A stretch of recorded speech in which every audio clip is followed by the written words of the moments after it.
안녕하세요. 그리려나입니다. 방송에서 영자의 말 센스나 순발력이 돋보이는 장면이 많았어요. 광수도 영자의 이런 유쾌한 면을 좋아하는 것 같고 저도 방송 보면서 순간적인 재치가 뛰어나다 생각을 했거든요. 특히 이번 주 방송에서 저는 영자에게 붙은 수식어를 이 한 장면이 다 설명해주는구나 느낀 부분이 있어요. 위기에서 유머를 보는 해안. 이번 화에서 사실 영자에게 이곳에 입성한 이래 최대의 위기가 있었어요. 바로 아침 공용거실에서 영숙이 광수에게 영자에게 다 들었다며 불편하게 생각하지 말라고 한 장면 있잖아요. 그때 광수가 영숙에게 생각지도 못한 말을 듣고는 크게 당황을 합니다. 왜냐면 광수가 생각하기로 본인이 영자에게 한 말은 사실상 영숙에게는 결코 할 수 없는 거의 뒷담화에 가까운 말이었거든요. 때마침 영자가 공용거실로 들어왔고 당황한 광수가 얼굴이 빨갛게 달아오른 채로 영숙님한테 말했냐고 묻는 장면 있잖아요. 앉아보라고 내가 말하면 되는데 얘기했냐고. 그때 영자가 바로 앉지 않고 분주한 듯이 움직이며 대수롭지 않은 표정을 짓는데 이때 사실 영자도 광수 못지않게 당황을 했을 거거든요. 영숙이 그걸 광수한테 말할 거라고는 생각도 못했을 테니까요. 저는 보면서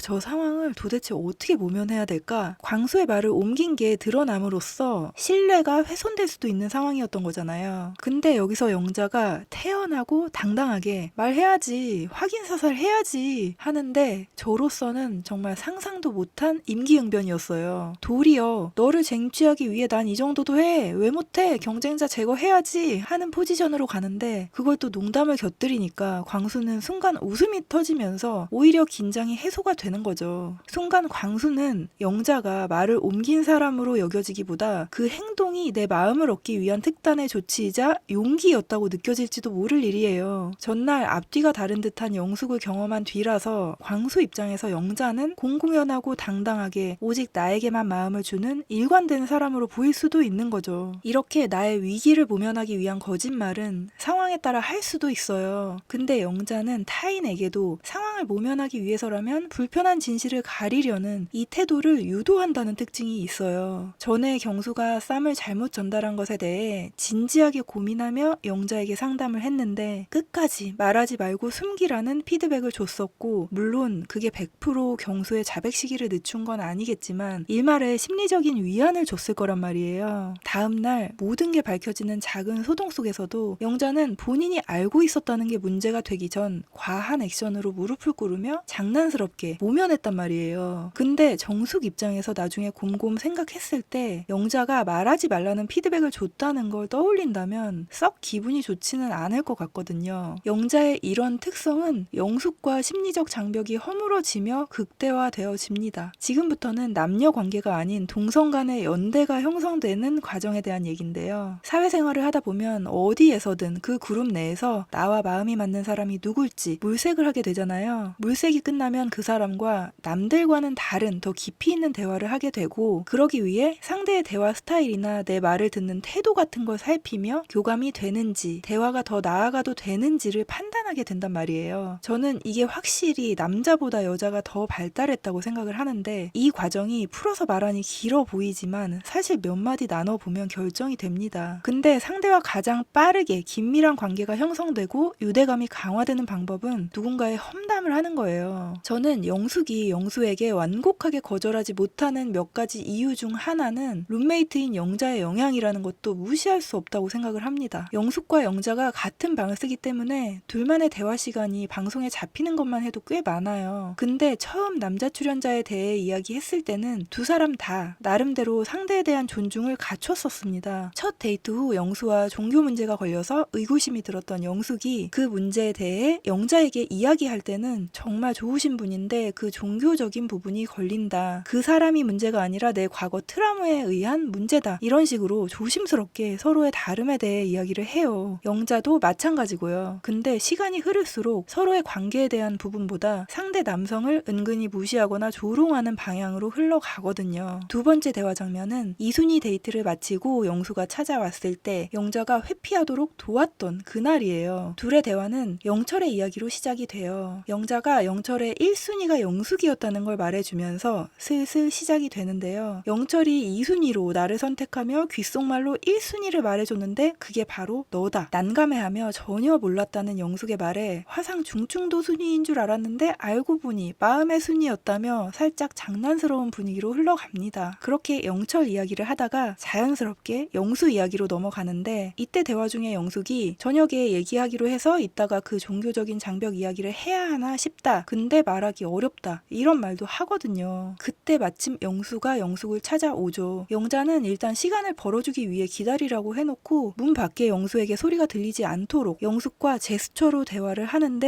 이때 영자가 특유의 과한 모션으로 차렷하고 기다리는 영수를 묘사하고 영숙은 얼굴을 감싸고 진저리치며 싫다는 표현을 해요. 밖에서 기다리고 있는 영수의 모습이 교차 편집되는데 정말 사람이 우스워지더라고요. 결국 영자는 잔다고 할까? 하며 영숙에게 임시 퇴로를 열어줍니다. 그 눈앞의 상황에서 당장 도망치고 싶었던 영숙은 동의하죠. 이 상황을 기점으로 두 사람 간의 마음의 장벽이 허물어진 거라고 저는 느껴졌어요. 이후 둘의 대화에서 남녀 간의 이슈나 관계는 온데간데 없고 상대의 가치를 장난스럽게 폄하하는 방향으로 진행이 됩니다. 부담스럽게 들이대는 사람, 집착, 무서운 아저씨, 금사빠, 불도저. 영수가 정말 아무것도 모르는 채로 밖에 서서 이런 말을 들어야 했나. 객관적으로 영수가 본인의 감정에 심취해서 순애보적인 표현을 한 것이 영숙 입장에서 부담스럽게 느껴질 수는 있지만, 영숙의 의사를 무시하거나 무례한 행동을 한 것도 아니고 시도 때도 없이 불시에 찾아온 것도 아니고 허락 없이 불쑥 들어온 것도 아니고, 무엇보다 미리 약속을 잡았던 거잖아요. 결국 거짓말로 영수를 보내고 한층 신이 난 두 사람은 대화를 이어가는데, 영숙이 아까 광수랑 대화하러 나갔을 때 영수가 시간 체크를 했다는 이야기까지 나오며 미치겠다, 아 피곤해, 이렇게 점점 더 표현이 거세집니다. 이 두 사람은 서로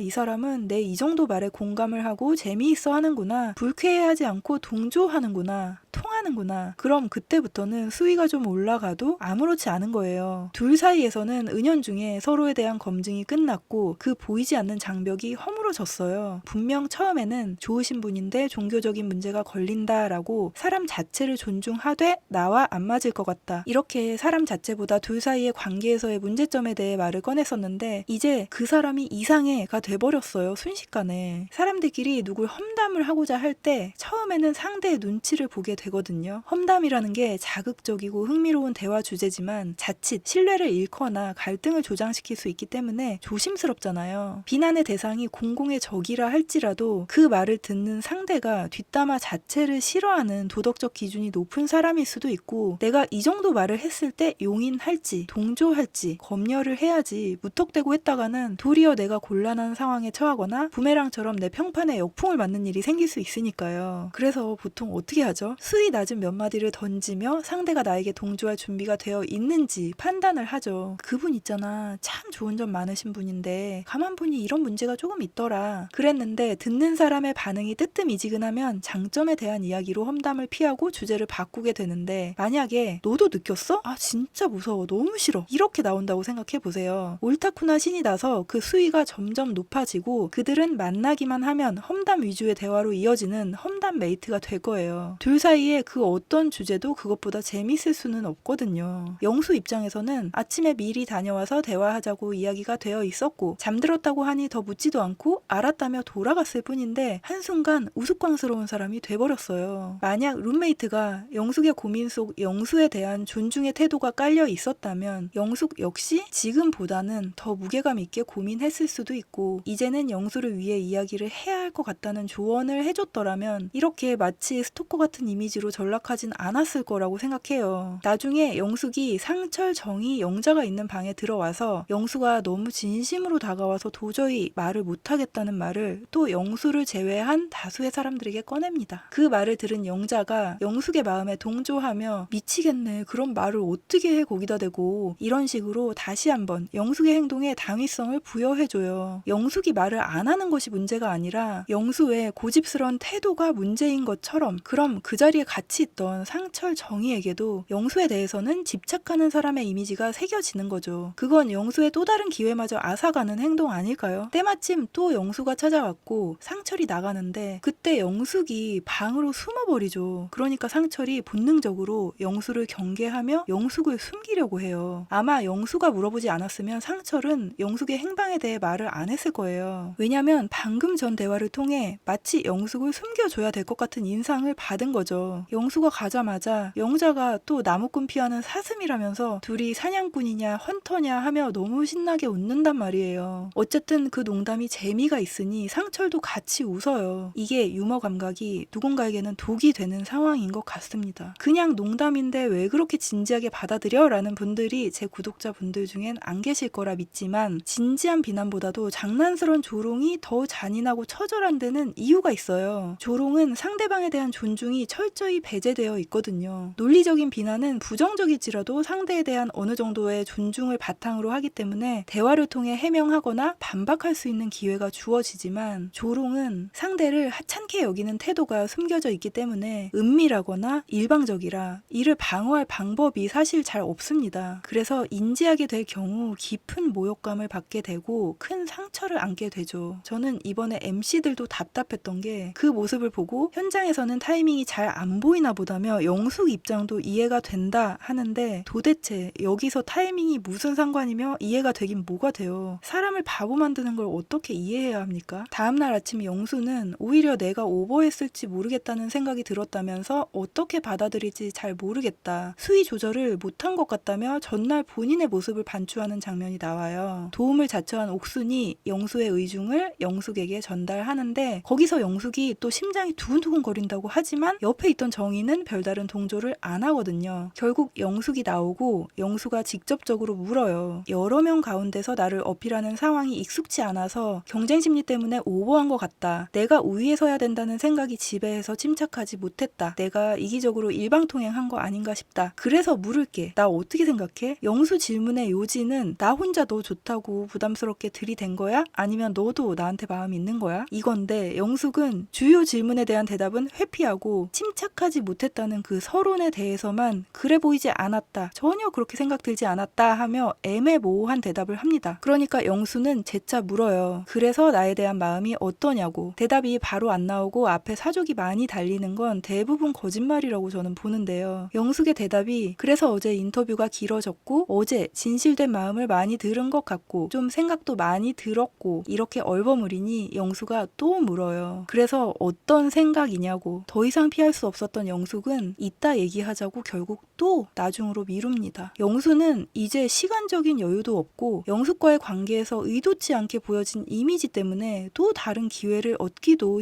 힘들어졌어요. 영철이 영숙을 찾아왔을 때를 보면 이제 두 사람 대화의 수위가 상당히 높아졌다는 게 드러나요. 단지 영철이 이야기하자는 말에 영숙이 눈을 휘둥그레 뜨고 영자를 바라보죠. 영자랑 어떤 중요한 대화를 나누는 중이었는지는 모르겠지만 굳이 5분을 기다리라고 합니다. 문 밖에서 기다리고 있는 영철을 두고 핑크 셔츠 바지에 넣었다. 멋이라는 게 폭발한다. 이러면서 웃는데 그게 누가 봐도 영철이 정말 멋있어서 하는 말의 뉘앙스가 아니잖아요. 저는 바로 전 딸과 통화하는 장면이 배치돼서 더 마음이 안 좋더라고요. 영자가 순발력 있고 유머스러운 건 맞아요. 쉽게 따라할 수 없는 굉장한 장점이죠. 근데 그게 누군가가 타겟이 돼서 조롱거리가 된다면 그 유머는 잔혹한 무기가 됩니다. 주변 사람들이 재밌다고 웃으면 스스로도 잘못이라는 걸 잘 인지하지 못할 수 있어요. 나는 누구 조롱하려던 게 아니라 그냥 웃자고 한 말인데 당하는 사람 입장에서는 그게 표면적으로 유머의 얼굴을 하고 있기 때문에 받아들이자니 자존심 상하고 발끈하자니 속 좁은 사람이 되는 딜레마에 빠지게 돼요. 자신이 공격당하고 있다는 걸 직감하면서도 즉각적인 반격이나 대응을 하지 못한 채 그 씁쓸한 유머에 같이 웃을 수밖에 없는 그런 상황에 빠지기도 해요. 물론 이런 경우가 현실에서 크고 작게 참 많긴 합니다. 하지만 그런 모습이 유독 자주 비춰졌다면 한 번쯤 자신을 돌아봐야 하지 않을까 생각이 들었습니다. 오늘도 끝까지 들어주셔서 감사합니다.